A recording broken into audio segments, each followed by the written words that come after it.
समष्टि अर्थशास्त्र के चैप्टर नंबर 3 के लघुत्तरीय प्रश्नों की बात करेंगे। चैप्टर है मुद्रा और बैंकिंग। कौन कौन से मोस्ट इम्पोर्टेंट क्वेश्चन है लघुत्तरीय में, शॉर्ट में, जो एग्जाम में सबसे ज़्यादा पूछे जाते हैं, उन क्वेश्चन को मैं आपको बताऊंगा। बने रहिएगा लास्ट तक, चैनल के साथ सब्सक्राइब जरूर कीजिएगा अगर नहीं किया है अभी तक। कुछ ही दिन बचे हैं आपके पेपर की, पूरी तैयारी होगी, रिवीजन होगा, अति लघुत्तरीय प्रश्नों के उत्तर भी मिलेंगे आपको। तो चलिए हम शुरू करते हैं लघुत्तरीय प्रश्नों का सिलसिला। सबसे पहला क्वेश्चन है इस चैप्टर का, मैंने रखा है वस्तु विनिमय प्रणाली क्या है, इसकी प्रमुख कमी है बताइए। शॉर्ट में है तो शॉर्ट में आंसर भी लिखना है। वस्तु विनिमय प्रणाली, जहाँ वस्तुओं के साथ अदला बदली किया जाता है, मतलब वस्तुओं या सेवाओं का प्रत्यक्ष विनिमय करना वस्तु विनिमय प्रणाली कहलाता है। वस्तु विनिमय की कुछ प्रमुख कमियां हैं, जैसे दोहरे संयोग का अभाव। दोहरे संयोग का अभाव का मतलब होता है दो ऐसे व्यक्तियों का मिलना जिसकी आवश्यकता एक दूसरे से पूर्ति हो, साथ ही साथ वो अदला बदली करना भी चाहते हों। ऐसा होना बहुत मुश्किल होता है। मूल्य के सर्वमान माप का अभाव, एक ऐसा मूल्य नहीं था, एक ऐसी कोई वस्तु है जिसके द्वारा वस्तुओं का मूल्य निर्धारित किया जा सके। वस्तु की विभाजन में कठिनाई, जीवित वस्तु, निर्जीव वस्तु, ठीक है ना, छोटी बड़ी, इनके बीच में किस प्रकार विभाजित होगा, इसका कोई मूल्य नहीं था, इसका कोई जरिया नहीं था। मूल्य संचय का अभाव। मूल्य संचय का मतलब भविष्य के लिए अगर हम अपने कमाई को बचा के रखना चाहते हैं, ये हम चाहते हैं कि भविष्य में हमारा कुछ बचा हुआ रहे ताकि हम जरूरत पड़ने पर यूज़ करें, ऐसा कुछ नहीं था, ठीक है। क्योंकि वस्तुओं के साथ अदला बदला जाता था तो वस्तुओं को लंबे समय तक संचित करके नहीं रखा जा सकता। मूल्य के स्थानांतरण का मतलब होता है एक जगह से दूसरी जगह पर लेना। आप चाहते हैं कि आपका घर, अगर वस्तु विनिमय प्रणाली प्रचलित है और आपका घर दिल्ली में है और आप दिल्ली से जो है आगरा शिफ्ट होना चाहते हैं, तो घर को कैसे शिफ्ट करेंगे?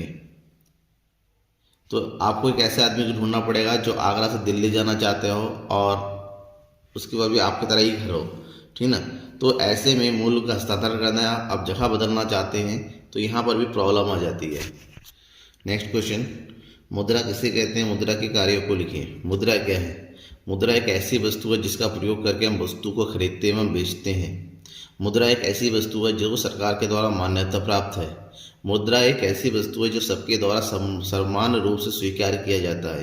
तो वो सब मुद्राएं होती हैं, जैसे हमारे देश में है रुपया, सिक्के, जो भी है, ठीक है ना। तो मुद्रा के अर्थ को देखिए। मुद्रा वह सर्वमान्य वैधानिक साधन है जिसके द्वारा वस्तुओं एवं सेवाओं का मूल्य निर्धारित किया जाता है तथा विनिमय किया जाता है, ठीक है। मुद्रा के प्रमुख कार्यों को देखिए। इसको 3 ग्रुप में बांटा गया मुद्रा के कार्य को।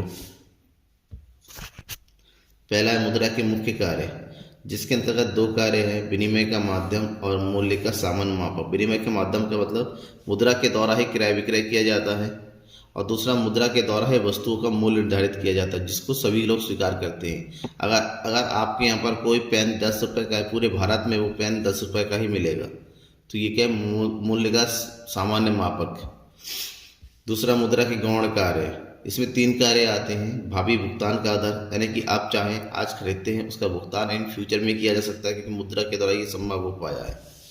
नेक्स्ट, मूल्य का संचय या भंडार, आप अपने आय का संचित करके रख सकते हैं, भविष्य में बैंकों में जमा करके निवेश के रूप में, ठीक है, सिक्योरिटी के रूप में जमा करके रख सकते हैं, बीमा करके रख सकते हैं, और उसका जरूरत पड़ने पर फ्यूचर में यूज़ किया जा सकते हैं। नेक्स्ट है विनिमय शक्ति का हस्तांतरण। अब जब चाहे, जहाँ चाहे, जिसको चाहे अपने मुद्रा का हस्तांतरण कर सकते हैं। आपको कुछ खरीदना है, कोई दूसरा बाजार में जा रहा है, उसके हाथों में पैसे देके पैसा मंगा सकते हैं।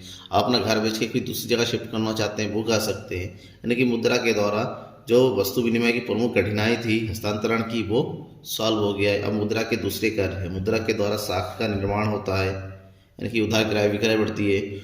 मुद्रा के द्वारा सामाजिक आय का उचित वितरण होता है, और मुद्रा के द्वारा अधिकतम संतुष्टि या उत्पादन प्राप्ति होती है, और उत्पादन में वृद्धि भी होती है।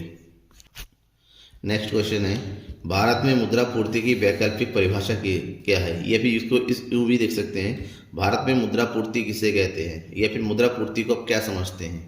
ध्यान में ये रखना है कि भारत में मुद्रा पूर्ति को 4 धारणाएं, 4 वर्गों में बांटा गया है, M1, M2, M3 और M4। और उन चारों को थोड़ा सा डिस्क्राइब करना हो सकता है शॉर्ट में, बिल्कुल, ठीक है ना। वेरी शॉर्ट में आपको कोई भी एक के बारे में पूछा जाए, फिलहाल आपको समझना है। M1 मुद्रा पूर्ति, इसके अंतर्गत M1 के मतलब क्या होता है, C+DD, दो चीज़ें शामिल होती है। सी का मतलब होता है जनता के पास जो भी जमा पैसा होता है, ये सिक्के होते हैं, यानी कि उनके पास रखा हुआ पैसा सी होता है, ठीक ना, जो उनके पास जो करंट डिपॉजिट होता है। दूसरा और डिमांड डिपॉजिट डी डी, वाणिज्यिक बैंकों के पास जनता का जो भी पैसा जमा होता है, मांग जमा होती है, जिसको कभी भी मांग सकते हैं। ये दोनों को मिला के जो है M1 मुद्रा पूर्ति बनते हैं। दूसरा है M2, जिसमें शामिल होता है M1 प्लस SD। SD का मतलब सेविंग डिपॉजिट, डाकघरों में जनता की जो भी बचत जमा होती है वो इसमें शामिल होती हैं। नेक्स्ट है M3 में M1 प्लस TD, ठीक है। तो TD में क्या शामिल, TD की जरूरत है वाणिज्यिक और सरकारी बैंकों की शुद्ध जमाएं, जो भी वाणिज्यिक बैंक या सरकारी बैंकों की जमाएं होती हैं वो इसके अंतर्गत आती है। और लास्ट है M4 मुद्रा पूर्ति, जिसके अंतर्गत M3 और TDP, M3 की सभी चीज़ें आती हैं, ठीक है। और TDP क्या होता है, डाकघर बचत संगठनों की कुल जमा, जो डाकघर या दूसरे बचत संगठन है उनकी जो भी जमा होती है इसके अंतर्गत। इस प्रकार 4 प्रकार की चीज़ें होती हैं जिसके माध्यम से किसी देश की मुद्रा पूर्ति तय होती है कि कौन कौन सी मुद्रा पूर्ति है। नेक्स्ट क्वेश्चन है, मुद्रा के प्रमुख दोषों को बताइए। मुद्रा के प्रमुख दोष बताने हैं। मुद्रा के प्रमुख दोषों को 3 कैटेगरी में बांटा जाता है, आर्थिक दोष, सामाजिक दोष और नैतिक दोष। मुद्रा के आर्थिक दोषों की बात करते हैं। मुद्रा पूंजीवादी अर्थव्यवस्था को जन्म देती है। समाज में ऋणग्रस्तता की वृद्धि होती है। ऋणग्रस्त मतलब लोग उधार लेने लगे हैं और उधार के नीचे दब दब के लोगों की हालत खराब हो रही है, ये मुद्रा के ही दोष है। कीमत में अस्थिरता, तो वस्तु की कीमत तय नहीं, कभी घटना कभी बढ़ना, ठीक है ना, कभी ऊपर चले जाना, ये जो है निर्धारित होता रहता है। अति उत्पादन को जन्म, क्योंकि जिसके पास पैसा ज़्यादा है वो अति उत्पादन को जन्म। अति उत्पादन का मतलब क्या होता है, बाजार में अति पूर्ति होती है और इससे बाजार में की मूल्य में अस्थिरता आने लगती है। नेक्स्ट है सामाजिक दोष। मुद्रा से अगर सबसे ज़्यादा नुकसान हुआ वो समाज का हुआ है, ठीक है ना। बहुत सारी सामाजिक दोष उत्पन्न हुई है इसके अंतर्गत। समाज में भौतिकवाद को प्रोत्साहन मिला है। हर कोई जो है पैसा बढ़ाना चाहता है और पैसे के माध्यम से अपनी भौतिक वस्तु पर सृजन करता है। पूंजीपति श्रमिकों के बीच संघर्ष उत्पन्न, जो पैसे वाले होते हैं और जो मजदूर वर्ग के उनके बीच में संघर्ष उत्पन्न होता है। और सबसे इम्पोर्टेंट चीज मुद्रा के द्वारा जो हुआ है वो है नैतिक दोष। लोगों में मुद्रा के आने से नैतिकता का पतन हुआ है, अच्छाई मिट गई उनके अंदर, और मुद्रा के माध्यम से ही बेईमानी, चोरी, डकैती, हत्या, जमाखोरी, रिश्वतखोरी आदि की वृद्धि हुई है। राजनेता रिश्वत लेते हैं, सरकारी अफसर रिश्वत लेते हैं, ठीक है ना। तो और जो व्यापारी वर्ग है वो जमाखोरी में लगे पड़े हैं, बाकी लोग बेईमानी, चोरी, डकैती, हत्या में लगे पड़े हैं। ये सब मुद्रा के कारण ही होता है, सब पैसों के लिए ही होता है। यानी कि मुद्रा से लोगों को सुविधाएं तो मिली है, साथ साथ बहुत सारे जो है असुविधा या कुरीतियाँ जन्म ली हैं।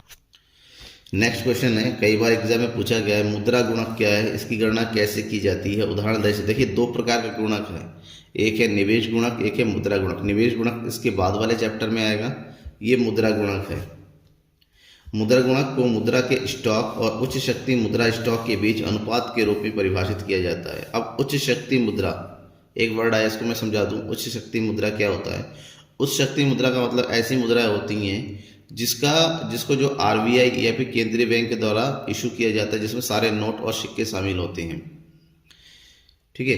अब उच्च शक्ति मुद्रा और जो मुद्रा का नॉर्मल स्टॉक है, इन दोनों के बीच का जो रेशियो होता है उसे हम जो है मुद्रा गुणक कहते हैं। अर्थात उच्च शक्ति मुद्रा स्टॉक का मुद्रा के स्टॉक के अनुपात में गुणक कहते हैं। मुद्रा गुणक मतलब क्या होता है, मुद्रा गुणक बराबर होता है M/H, N/H। M को मुद्रा स्टॉक या मुद्रा पूर्ति कहते हैं और H को उच्च शक्तिशाली मुद्रा कहते हैं।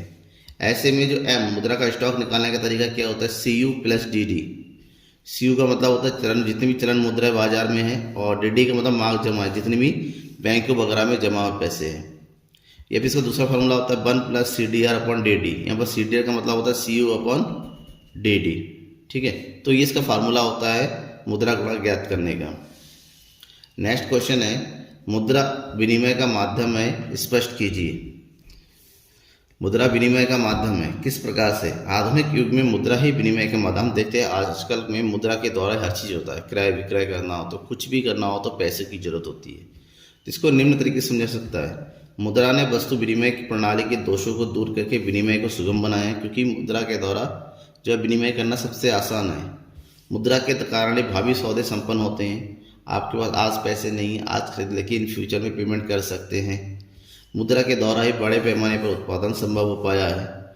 श्रम विभाजन मुद्रा विनिमय के द्वारा ही संभव हुआ है। और लास्ट में मुद्रा के द्वारा ही उपभोक्ता कम कीमत पर इच्छित वस्तुएं प्राप्त करता है कि मुद्रा के अंदर इतने गुण हैं जिस कारण से मुद्रा विनिमय का प्रमुख माध्यम बन गया है। नेक्स्ट क्वेश्चन, व्यापारिक बैंकों के प्राथमिक तथा द्वितीय कार्य को बताइए। वैसे व्यापारिक बैंकों के कार्य लॉन्ग में बहुत ज़्यादा पूछा जाता है, लेकिन कभी कभी शॉर्ट में भी पूछ लिया जाता है। शॉर्ट में पूछा जाता है तो शॉर्ट की तरह ही आंसर देना है। व्यापारिक बैंक के कार्य को दो कार्य बताना, प्राथमिक कार्य बताना है और सहायक कार्य बताना है। व्यापारिक बैंकों के जो प्राथमिक कार्य होते हैं वो दो प्रकार के होते हैं। पहला है लोगों से जमा स्वीकार करना और लोगों को मांगने पर ऋण प्रदान करना। जमा स्वीकार किया जाता है अलग अलग प्रकार के खातों में, जैसे बचत खाता, चालू खाता, सावधि खाता, आवर्ती सावधि खाता। और लोगों को ऋण प्रदान किया जाता है, कैश ऋण दिया जाता है, बैंक ओवरड्राफ्ट की सुविधा दी जाती है, क्रेडिट कार्ड की फैसिलिटी दी जाती है। साथ ही साथ बैंकों की द्वितीय कार्य भी होती है इन दोनों के अलावा। कैसे? धन का हस्तांतरण करना, किसी को भी सैलरी ट्रांसफ़र कराना हो, पैसा किसी दूसरे खाते में ट्रांसफ़र करना हो। विनिमय का माध्यम बैंकों के द्वारा विनिमय कार्य किया जा रहा है। विदेशी विनिमय का क्रय विक्रय बैंकों के द्वारा ही होता है। मूल्यवान वस्तुओं को सुरक्षित रखने के लिए लॉकर सुविधा प्रदान की जाती है। Credit card, debit card, ATM card आदि बैंकों के द्वारा प्रोवाइड किया जाता है। बैंकों द्वारा साख का निर्माण किया जाता है कि उधारी जो है बहुत ज़्यादा दिया जाता है। तो ये सब व्यापारिक बैंकों के कुछ प्रमुख कार्य हैं। नेक्स्ट क्वेश्चन है, व्यापारिक बैंकों द्वारा साख का निर्माण की प्रक्रिया की व्याख्या कीजिए।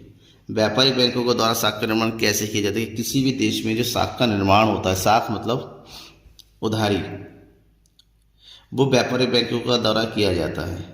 और व्यापारिक बैंक के द्वारा साख का निर्माण करने की एक प्रोसेस है, जिसके लिए व्यापारिक बैंक क्या करते हैं, आपके पास जो प्राथमिक जमा होती हैं और उसके द्वारा व्युत्पन्न जमाएं उत्पन्न करती है। पहले समझ लेते हैं क्या है। अधिक लाभ कमाने के उद्देश्य से व्यापारिक बैंक अपनी अंश पूंजी की कुल मात्रा से अधिक ऋण देते हैं। इस प्रकार बैंक साख का निर्माण करते हैं। जमा दो प्रकार की होती है उनके पास निर्माण करने के लिए, एक है प्राथमिक जमा, दूसरी होती है व्युत्पन्न जमा। अब प्रारंभिक जमा या प्राथमिक जमा वह जमा है जिससे जमाकर्ता बैंक में नगद रूप से जमा करते हैं। और जब बैंकों से कोई लोन लेने आता है तो बैंक वाले उसके अकाउंट में उसको नगद राशि नहीं दे जाते, डायरेक्ट उसके अकाउंट में पैसा ट्रांसफ़र कर देते हैं। इस प्रकार से ये व्युत्पन्न जमा कहलाती है और व्युत्पन्न जमा ही साख निर्माण होती है। अब किस प्रकार से होता है थोड़ा ये समझ लेते हैं। मान लेते हैं एक बैंक में 10,000 रुपये जमा हुआ है, नगद जमा जिसको बोलेंगे, प्राथमिक जमा, ठीक है ना। एक बैंक में प्राथमिक जमा 10,000 रुपये है, कोई मतलब लोन लेने आया हुआ है तो 10,000 रुपये वो लोन। लेकिन बैंकों में क्या होता है, एक होता है CRR, कैश रिजर्व रेशियो, बैंकों को अपने पास रखना पड़ता है। तो मान लीजिए 10% बैंकों को अपने पास CRR रखना पड़ता है, तो 10,000 का 1,000 उसके खाते में जमा रहता है, बाकी उसको दे दिया जाता है। कितना? 9,000 रुपये। 9,000 रुपये मार्केट में चला जाता है। दोबारा ये 9,000 किसी न किसी बैंक में जमा हो जाता है। दोबारा ये जब लोन दिया जाता है तो 900 रुपये काट के कितना दे दिया जाता है? 8100 रुपये दे दिया जाता है। दोबारा फिर से ये जो है किसी न किसी और बैंक में जमा जरूर हुआ होगा, उसका 10% काटा जाता है, फिर ये उधार में दे दिया जाता है।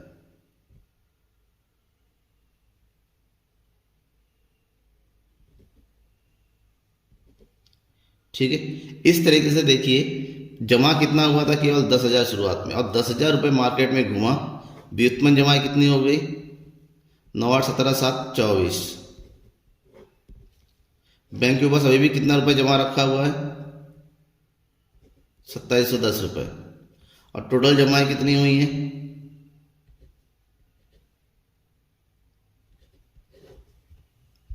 ठीक है, मतलब इतने पैसे बैंकों के पास आ गई है बिता, यानी कि 10,000 रुपये का उन्होंने इतना रुपए बना दिया वो। तो यही होता है साख का निर्माण। और नेक्स्ट क्वेश्चन में हम बात करेंगे केंद्रीय बैंक के प्रमुख कार्यों को बताना है, या फिर इससे इस तरीके से पूछा सकता है, केंद्रीय बैंक के रूप में भारतीय रिजर्व बैंक के प्रमुख कार्य। भारतीय रिजर्व बैंक भारत का केंद्रीय बैंक है। चाहे केंद्रीय बैंक के कार्यों की बात करें या रिजर्व बैंक के कार्यों की बात करें, वो एक ही बात है। केंद्रीय बैंक या RBI के जो प्रमुख कार्य हैं, इसमें सबसे पहला है पत्र मुद्रा का निर्गमन। किसी भी देश में, चाहे भारत में हो, पत्र मुद्रा का निर्गमन करने का एकाधिकार केंद्रीय बैंक के होता है, भारत में आरबीआई के पास है। ये इसलिए होता है ताकि पूरे देश में जो मुद्रा की एकरूपता बनी रहे, मुद्रा की सर्वग्राह्यता बने रहे, उसमें किसी प्रकार की जो है विषमता उत्पन्न ना हो।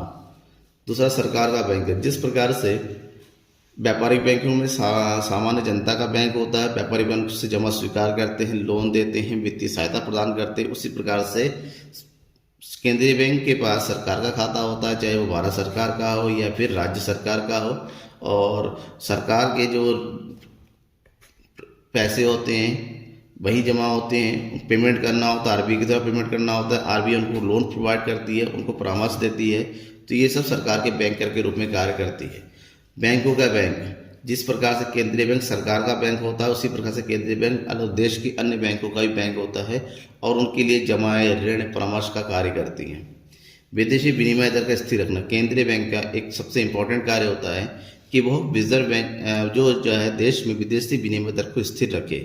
उसमें जो भी उच्चावचन होते हैं या फिर जो ऊपर नीचे होता है उसको कंट्रोल करके रखे। सबसे जरूरी रुपए की वो मजबूत बनाए रखें। साख नियंत्रण केंद्रीय बैंक देश की अर्थव्यवस्था को बनाए रखने के लिए जो साख में वृद्धि या साख में कमी होने लगती है उसको नियंत्रित करती है। साख निर्माण व्यापारिक बैंकों को किया जाता है, लेकिन उसका पर नियंत्रण रखने का काम जो है केंद्रीय बैंक का होता है। तो शॉर्ट में पूछा जाता है तो आपको इतने कार्य आपको बताने हैं, आपको मार्क्स पूरे मिलेंगे। तो ठीक है ना। तो ये तो रहे आपके चैप्टर 3 के लघुत्तरीय प्रश्नों जो इम्पोर्टेंट है। ठीक है ना। तो इसी तरह ही मेरे साथ बने रहिए और ज़्यादा से ज़्यादा शेयर जरूर कीजिए अपने दोस्तों के बीच में। Thank you.